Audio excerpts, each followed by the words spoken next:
বন্ধুরা, রূপচাঁদা মাছ দিয়ে একটা দারুণ রেসিপি। দেখো বর্দা অনেকগুলো রূপচাঁদা মাছ নিয়ে এসেছে, আর এদিকে দেখো আমি কেটে কুটে দিচ্ছি মশলা রান্না করার জন্য। আর মা এদিকে বেটে নিচ্ছে। কি কি মশলা বাটছে দেখো, তোমাদেরকে বলছি। লঙ্কা বাটা, রসুন বাটা, জিরে বাটা, ধনে বাটা আর শস্য বাটা। এদিকে দেখো বৌদি কিন্তু মাছগুলো সুন্দরভাবে ধুয়ে দিচ্ছে। আর এদিকে দেখো আমরা রান্না করতে করতে কিন্তু অনেক মজা করেছি বন্ধুরা। তারপর দেখো মা এদিকে হলুদ গুঁড়ো, লঙ্কা গুঁড়ো, স্বাদ অনুযায়ী লবণ দিয়ে মাছগুলোকে ভালো করে মেখে এদিকে এখন ভাজা হতে বসিয়ে দিয়েছি।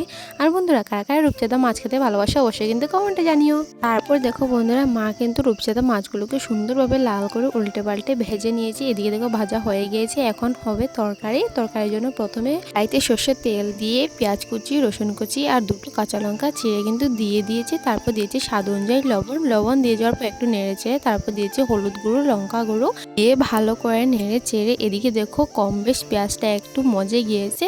তো এখন বেটে রাখা মশলাগুলো দিয়ে ভালো করে একটু সময় নাড়তে হবে, যাতে করে মশলাগুলো কাঁচা গন্ধ চলে যায়। আর বন্ধুরা, বেশিক্ষণ কিন্তু নাড়াচাড়া করা যাবে না, কারণ সর্ষে দিয়ে রূপচাঁদা মাছ রান্না করা হচ্ছে। আর সর্ষে কিন্তু বেশি নাড়াচাড়া করলে তিতো হয়ে যায়। তাই ওর বন্ধুরা পরিমাণ মতো জল যখন ফুটে গিয়েছে তখন মাছের পিসগুলো দিয়ে কিন্তু তরকারিটা প্রায় হয়ে গিয়েছে। ধনেপাতা কুচি দিয়ে তরকারিটা নামিয়ে নেওয়া হয়েছে। আর বন্ধুরা, তরকারিটা দেখতে কিন্তু ভীষণই টেস্টি লাগছে, আর খেতেও কিন্তু ভীষণ সুস্বাদু হয়েছে। বন্ধুরা, তোমরা প্লিজ এই রেসিপিটা একবার ট্রাই করো। রূপচাঁদা দিয়ে সর্ষে বাটা দিয়ে তরকারি অনেকটা টেস্টি হয়েছে, অনেকটা ভালো হয়েছে।